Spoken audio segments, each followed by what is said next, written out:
When the mid-80s started, Nickelodeon was the place for kids' game shows. We got Double Dare, we got Finders Keepers, and there'd be many others to follow. But in 1988, a game show that actually did follow in the footsteps of Double Dare actually debuted, and it was probably a pretty fun game since I did get to see this as a kid. And that show would be Funhouse. In this episode of Wide World of Game Shows, I'll be talking about this series along with its spin-off type show, College Madhouse. Here it is. Big D's Entertainment Rankings and Reviews presents Wide World of Game Shows. Greetings, my fellow YouTubers. I'm Doyle, the Big D to you. This is Big D's Entertainment Rankings and Reviews. And we're back after a little hiatus with the Wide World of Game Shows. I know I usually take a hiatus for this, but I'm glad to be back with this here little series that I brought to you. And this time around, I'm going to be tackling another fun-filled kids game and what have you. Actually, this year's actually going to be marking 35 years since this little program came out. Now, at first, it didn't have an affiliate yet that carried this game until the following year. And I've actually got to catch this a few times, and I thought this was probably the most funniest, fun-filled, craziest game show I had seen since Double Dare. And it kind of did have a feel like Double Dare, except, of course, you get to do some fun-filled challenges a whole lot. You do answer some questions, but in the end, you get to go into this big place that's even bigger than the Double Dare obstacle course, where you could get money and prizes and I don't know what have you, try and get through certain rooms. So now, without further ado, I bring to you Funhouse. Funhouse was a really fun-filled kids game show that originally premiered in syndication in September of 1988 and was produced by Laura Martell Pictures. Later, of course, produced by Warner Brothers. The show's host was J.D. Roth. Now, for this vid, I am going to be... Now, I'll talk about its spin-off series in a little bit, but I'm going to talk about Funhouse. Now, I'll only be focusing on the American version of this, not the UK version of this, okay? Since it's possibly the same thing, and that lasted longer than this one did. The show was created by Bob Saenz, and it aired 5 days a week in syndication. The show had 375 episodes produced overall, and with the first 353 on its daily run and 22 for Saturday mornings. But I'll get to that in a little bit. Now, the show's announcer was John Tiny Hurley when it originally started in syndication, and later Michael Boogaloo Shrimp Chambers for its later episodes. The format of the show was similar to that of Double Dare, which was also being produced for syndication at the time, aside from Nickelodeon, and which became a primary competitor for ratings. Now, like that, two teams of children answered questions and played messy games, competing for a chance to run an obstacle course and win cash and prizes. However, the course was modeled after the Funhouse attractions seen in carnivals and amusement parks, from which the series took its title. Now, as I've mentioned, the show's host for the entire run was J.D. Roth, who of course would later go on to be the co-creator of NBC's The Biggest Loser, as well as ABC's Extreme Weight Loss. He was also the narrator as well. Let's see here.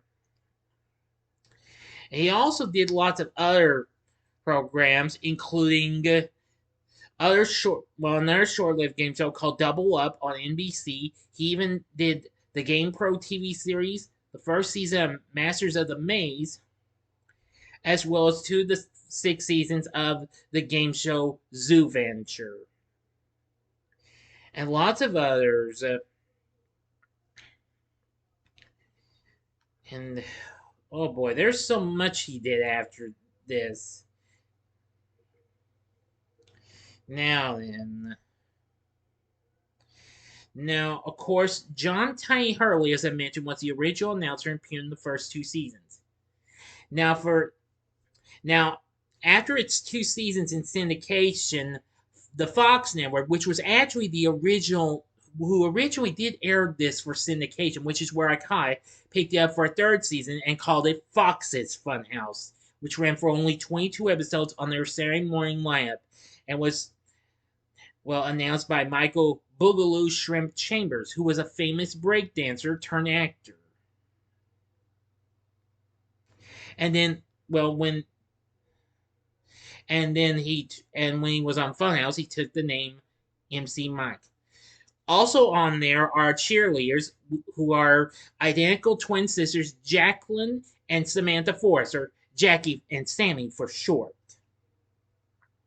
Now, of course, Bob Sines was the creator, who was a veteran producer of game shows who previously worked on Let's Make a Deal, and had created several other programs of his own. Now, originally it was a co-production of Stone Television and Lorimar Telepictures, the latter of which took on the role of distributor. For the second season onward, Lorimar became the producer and Warner Brothers for its syndicator. After Sines died in 1990, Scott Stone replaced him with David G. Stanley, and his production company took the name Stone Stanley Productions, a name which it kept until the company dissolved. British Knights sponsored the show during its first two seasons, replacing LA and was replaced by LA Gear for the third one. Now then, two teams consisting of one boy and girl apiece competed on each episode. One team wore gold uniforms and was cheered by Jackie, while the other wore red and was supported by Sammy. In stunt rounds, 3 stunts and/or games were played on each episode. Participants had to undertake challenges such as answering questions, finding requested items, and assembling devices, and frequently ended up covered in disgusting materials such as slime or garbage. Some stunts were races against time or to be the first to complete an objective, while in others, each team took turns. In those instances, Roth tossed a giant coin, and whatever color it landed on determined which team went first. Each stunt awarded 25 points to the winner. If a stunt ended a tie, both teams scored. One stunt was played with the boys, one with the girls, and the last with both teammates working together. After each stunt, play moved back to the podium where Roth would ask a multiple choice trivia question to the teammate that did not participate in the previous stunt, or whichever team members were designated for the last stunt, with a correct answer worth an additional 25 points. During the third season, the team that scored on a toss-up question also earned the chance to hit their opponents in the face with a pie. Now, then there was the Grand Prix race, which was played as the fourth and final round and involved both teams racing 2 laps around a track that circled the studio, trading lanes after the first lap. 2 different formats were commonly used. One involved both teammates performing tasks based on the theme of the day's race, such as riding in a comically oversized vehicle while being pushed by the other teammate, and requiring the teammates to switch roles after the first lap. The other was a foot race, with each teammate taking 1 lap. Small challenges were usually set up around the track that each team had to complete during the run, such as gathering and carrying items, running through tires, or scoring targets with a seltzer bottle. Roth signaled the start and finish of the race with the green and checkered flags used in motor racing. In addition to completing the objectives during the race, the teams had a chance to increase their score by collecting tokens from stations alongside the track. 1 white token and 1 blue token were available at each station, worth 10 and 25 points respectively. During Season 2, a station called the Token Bank was added to each lane for the second lap, containing pre-packed bundles of tokens worth up to 200 points. A team could take 1 bundle during this lap. Each team was given a bag to hold collected tokens, which had to be worn around the neck of the riding member and passed off after the first lap. Any tokens that fell on the floor became invalid and could not be picked up. In order for tokens to count toward a team's score, they had to be either in the bag or aboard the vehicle when applicable before the end of the race. The team that won received 25 points. After that, each team's tokens were counted, beginning with the team that was trailing following the race. Once all the tokens had been counted, the higher scoring team won the game and advanced to the funhouse, while the other team received consolation prizes. Ties were broke up with a toss up question. Now, the funhouse was a large playing area that contained several rooms and obstacles for the team members to traverse, in the same manner as in the amusement park attraction of the same name. A total of 16 oversized prize tags were scattered throughout the rooms. 6 were red, representing different prizes, and could be hidden or visible. The other 10 were green, awarding cash amounts from $50 to $300 and were always visible. Any room containing a prize tag was marked with a placard, indicating the prize. The team had 2 minutes to collect as many tags as possible, but only one member could be in the funhouse at any given time.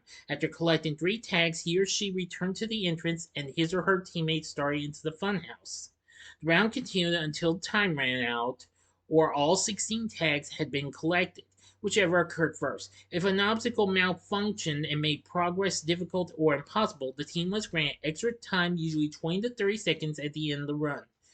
When the show moved to Fox, a large alarm clock called the Glop clock was hidden in the files. It awarded a 15-second bonus to be used once the original 2 minutes were up. Both teammates won all cash and prizes collected by either of them, including any that a runner was holding if time ran out while he or she was inside the funhouse. In addition, one tag was designated as the day's power prize and secretly revealed as such to the audience and home viewers before the round began. If either teammate picked up this tag, both of them won a bonus vacation trip. Prize totals on the show were usually much higher than were available on other children's game shows at the time, like Double Dare or Finders Keepers, the latter of which was also produced by Nickelodeon, also launched in syndication in '98 and taped in the same studio complex as Funhouse. A team on either of those 2 shows could usually walk away with approximately $2,000 to $3,000 in cash and prizes. Funhouse, on the other hand, offered significantly higher stakes. The prizes in the Funhouse had a combined value that approached and usually exceeded $10,000, and it was not entirely uncommon to see a team walk away with over 3,000, 4,000, or even higher winnings. And that's how the game goes. Now then, that you can find full episodes of this on YouTube. Just don't get them mixed up with the UK version, though. Now, there was also a pilot episode that featured several differences. Voiceover artist Brian Cummings of Let's Make a Deal fame filled the role as an announcer, and Tiny Hurley was involved in the production, but his role was different, though. 4 stunts were played with cash at stake rather than points. The winning and losing teams in each stunt received $25 and $1 respectively. The winners of the Grand Prix won $50 in tokens in 3 different colors, could be picked up from the stations during the race. $10 for red, $25 for white, and $50 for blue.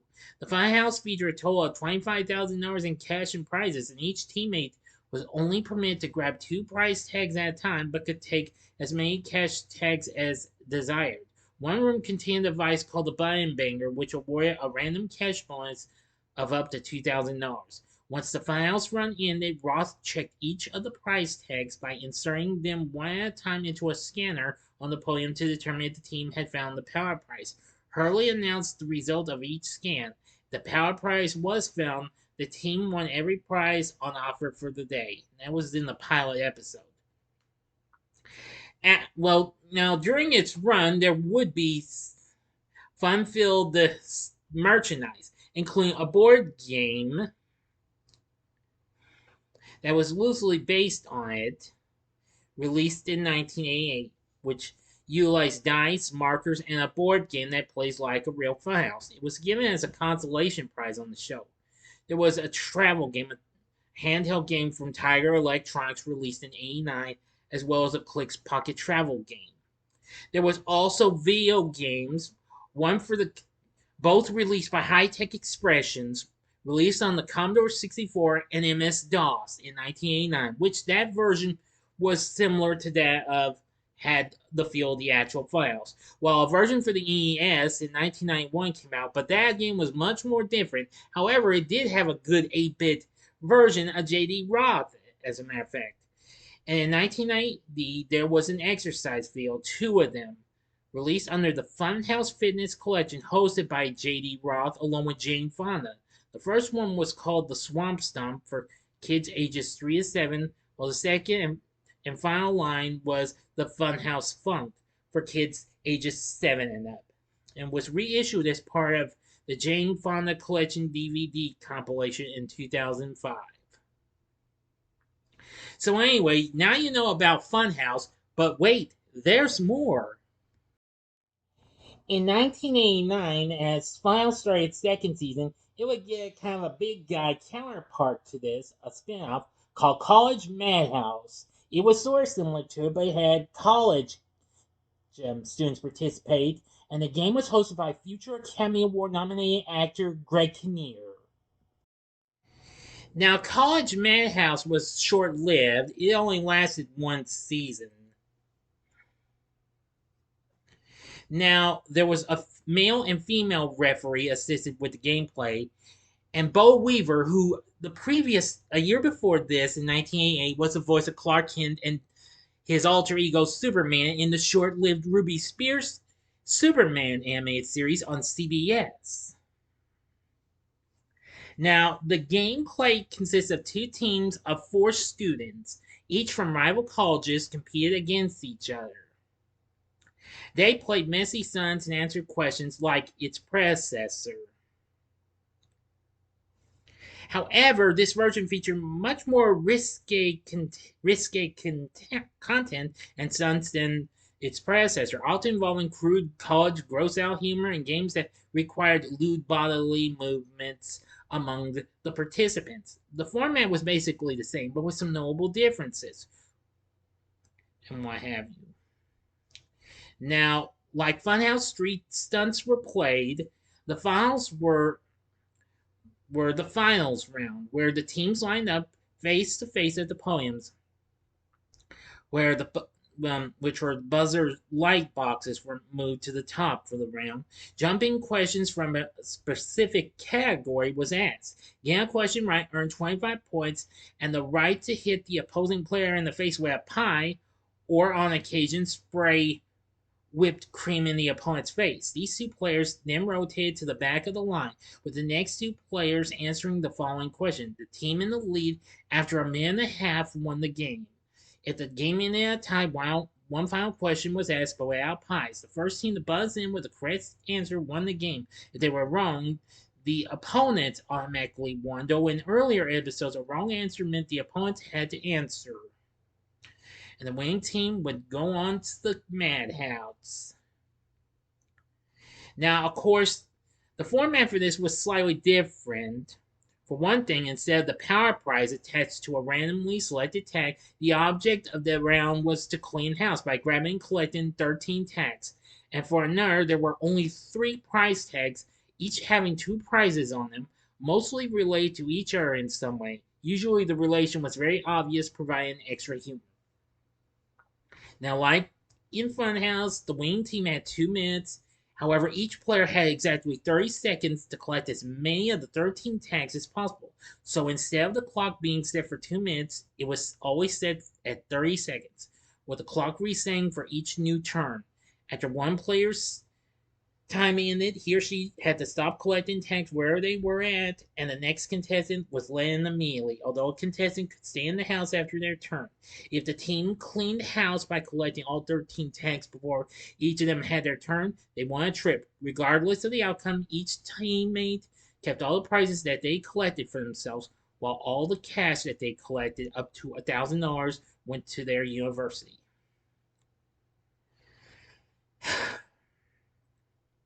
Yep, I must say, this, I think while Funhouse is kind of a little underrated, but I've got to say College Madhouse was easily an underrated show, and what have you. Now, however, there are full episodes of the show available to check out on YouTube, but just like Funhouse. And unlike that, no UK produced version, you know. Anywho, I think College Madhouse, in my opinion, is easily a very, very fun round. Definitely. Here, let me go ahead and try and show off a little bit of what you can see.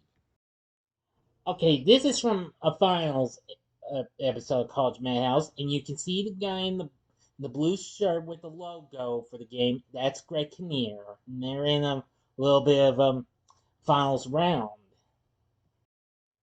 Now here's a look at a little shot from Funhouse. You can see the big guy there with the gray long sleeve shirt with the black sleeves. That's JD Roth, and they're starting to play a little bit of a stunt called the slop machine. So anyway, I think Funhouse and College Madhouse are pretty good. Again, you can find full episodes of both shows on YouTube. Just try and be more specific on Funhouse. Try and look up Funhouse American Game Show or Funhouse 80s Game Show, okay? Or Fox's Funhouse. So that way you don't get them mixed up, okay? But anyway, Funhouse was definitely a very good game. And while College Madhouse might have been short lived, but I still say that's also easily an underrated game. And again, you can find full episodes of that on YouTube as well. But anyway, did you ever grow up watching Funhouse or College Madhouse or maybe both games? If so, let me know in the comments section below. If you like this video, click the like button, subscribe, and be a part of the Big D Nation. Join me next time when I bring to you another mini reviews vid where I'll be doing mini reviews of the recent Netflix films The Outlaws and They Cloned Tyrone. And we'll have another episode of the Wide World of Game Shows coming up next week with the classic What's My Line? So if you like this, consider checking out these other kids games I talked about in the Wide World of Game Shows. In the upper left hand corner is the episode idea on Double Dare. The upper right hand corner is the episode idea on Nick Arcade. Or go to the bottom left hand corner and see the episode I did on the kids version of Jeopardy, Jep. And the bottom right hand corner is the button you can click to subscribe. If you like rankings and reviews on movies, TV, music, video games, etc., as well as the wide world of game shows, then I'm your guy. Thanks for watching. Until next time, I'm the Big D saying, see ya.